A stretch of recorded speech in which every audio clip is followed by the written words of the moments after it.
નમસ્કાર મિત્રો, અત્યારના સૌથી મોટા અને અગત્યના સમાચારમાં વાત કરીશું. રાજ્યમાં ભારે વરસાદથી 5,881 ગામમાં વીજળી ગુલ થઈ ગઈ છે.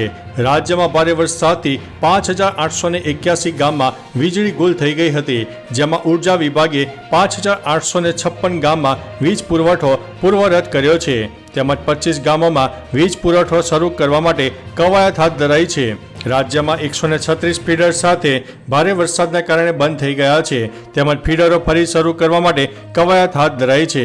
રાજ્યભરમાં 1020 પોલ પર તેની અસર જોવા મળી હતી. મિત્રો, અન્ય મહત્વના સમાચારની વાત કરીએ તો મહારાષ્ટ્ર થયું પાણી. મહારાષ્ટ્રમાં સર્વત્ર પાણી જ પાણી દેખાઈ રહ્યું છે. રસ્તાઓ ડૂબી ગયા છે, નદીઓ વહેતી થઈ ગઈ છે, ડેમ ખોલવામાં આવ્યા છે. ગામડા હોય કે શહેરો, બધે જ પાણી છે. લોકોના ઘરમાં પણ પાણી ઘૂસી ગયા છે. લોકો ઘર છોડીને સુરક્ષિત સ્થળોએ જઈ રહ્યા છે. મુંબઈ, પુણે, કોલ્હાપુર, થાણે, રાયગઢ, સતારા, પાલઘર, ગઢચિરોલી, સાંગલી, લાતુર વગેરે મહારાષ્ટ્રના એવા જિલ્લા છે જ્યાં સ્થિતિ અત્યારે ગંભીર બની ગઈ છે. મિત્રો, અન્ય મહત્વના સમાચારની વાત કરીએ તો મુંબઈમાં દરિયો ગાંડોતુર બન્યો છે. ગુજરાત બાદ સવારથી જ મેઘરાજા મહારાષ્ટ્રને ગમરોડી રહ્યા હતા.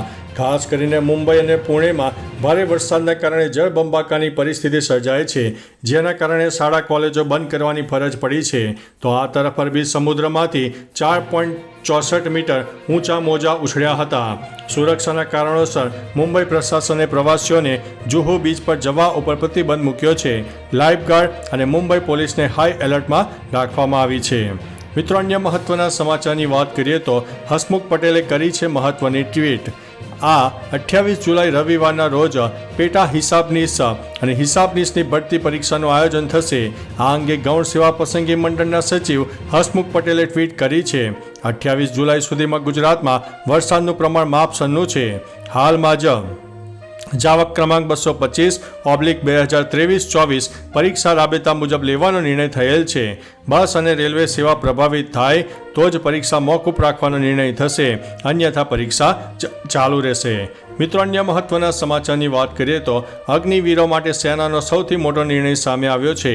કેન્દ્ર સરકારે ભૂતપૂર્વ અગ્નિવીરોને CAPF ભરતીમાં 10% અનામત આપી છે. ત્યારબાદ હવે BSFમાં પૂર્વ અગ્નિવીરો માટે 10% જગ્યાઓ અનામત બાદ ઉંમરમાં પણ છૂટછાટ આપવામાં આવશે. BSFના મહાનિર્દેશકે આ જાહેરાત કરી છે.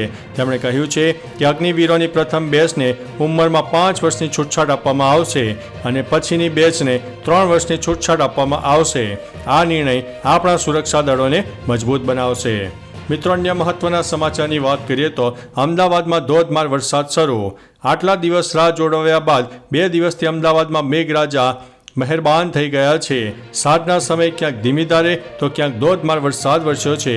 તેવામાં વહેલી સવારથી જ વાદળો ઘેરાયા હતા અને ગંભીર વાતાવરણ વચ્ચે અમદાવાદના અનેક વિસ્તારમાં ધોધમાર વરસાદ થયો હતો, જેને જોતા થોડા સમયમાં અમદાવાદના અનેક વિસ્તારોમાં પાણી પણ ભરાઈ ગયા હતા. મિત્રો, અન્ય મહત્વના સમાચારની વાત કરીએ તો સુરતીઓને કાળા પાણીની સજા, 22 સ્થળ ડૂબ્યા છે. સુરતમાં વરસેલા અતિભારે વરસાદે સુરતનો નકશો જ બદલી નાખ્યો છે. સતત 4 દિવસ સુધી વરસાદને લીધે જ્યાં જુઓ ત્યાં પાણી જ પાણી દેખાઈ રહ્યું છે. જિલ્લામાં પણ વરસાદને કારણે સુરતના મધ્ય ભાગમાંથી પસાર થતી ખાડીમાં મોટા પ્રમાણમાં પાણી આવવાથી ખાડીની સપાટી ભયજનક લેવલે પહોંચી ગઈ છે અને ખાડીઓના પાણી બહાર આવી જતા મકાનોમાં પાણી ફરી વળ્યા છે. સુરતમાં હજી પણ ભારે વરસાદની શક્યતાઓ રહેલી છે. મિત્રો, અન્ય મહત્વના સમાચારની વાત કરીએ તો આજવા ડેમના 62 દરવાજા ખોલ્યા, અનેક ગામડા ડૂબ્યા, સંપર્કો પણ તૂટ્યા. ભારે વરસાદથી વડોદરા પાણી થઈ ગયું છે. 13.5 ઇંચ વરસાદ ખાબકી જતા વિશ્વામિત્રી નદીએ ભયજનક સપાટી વટાવી દીધી છે. તો બીજી બાજુ આજવા ડેમ ઓવરફ્લો થતાં 62 દરવાજા ખોલવામાં આવ્યા છે, જેમાં વિશ્વામિત્રીનું પૂર આવ્યું છે. નદીના પાણી અનેક ગામડાઓમાં ઘૂસ્યા છે તો કેટલાક ગામડાઓ સંપર્ક વિહોણા થયા છે.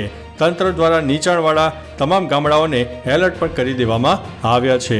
મિત્રો, અન્ય મહત્વના સમાચારની વાત કરીએ તો હવે પુણે પણ ડૂબ્યું. ચારે તરફ જળબંબાકાર રેસ્ક્યુ ઓપરેશન શરૂ કરવામાં આવ્યું છે. મહારાષ્ટ્રના પુણેમાં અતિભારે વરસાદના કારણે પૂરની પરિસ્થિતિ સર્જાઈ છે. શહેરના અનેક વિસ્તારો પાણીમાં ગરકાવ થઈ ગયા છે, રહેણાંક વિસ્તારોમાં કમરસમાં પાણી ભરાયા છે, વૃક્ષો ધરાશાયી થયા છે, શહેરમાંથી પસાર થતી નદી ઓવરફ્લો થઈ ગઈ છે, રેસ્ક્યુ ઓપરેશન શરૂ કરવામાં આવ્યું છે, કેટલાક વિસ્તારોમાં તો રેકોર્ડ બ્રેક વરસાદ પણ પડ્યો છે, વાહન વ્યવહાર અને જનજીવન સંપૂર્ણપણે ઠપ થયું છે. મિત્રો, અન્ય મહત્વના સમાચારની વાત કરીએ તો કેજરીવાલને હજુ જેલમાં જ રહેવું પડશે. એક્સાઇઝ પોલિસી કૌભાંડ સાથે જોડાયેલા ભ્રષ્ટાચારના મામલામાં દિલ્હીના મુખ્યમંત્રી અરવિંદ કેજરીવાલની મુશ્કેલીઓનો અંત નથી આવી રહ્યો. સીબીઆઈ કેસમાં ન્યાયિક કસ્ટડી સમાપ્ત થતાં તેને વિડીયો કોન્ફરન્સ દ્વારા રાઉઝ એવન્યુ કોર્ટમાં રજૂ કરવામાં આવ્યા હતા, જ્યાં કોર્ટે કેજરીવાલની જ્યુડિશિયલ કસ્ટડી 8 ઓગસ્ટ સુધી વધારી દીધી છે. તો ચાલો મિત્રો, ફરીથી દેશ અને દુનિયાના સુપરફાસ્ટ સમાચાર લઈને મળતા રહીશો. ત્યાં સુધી અમને રજા આપશો. નમસ્તે.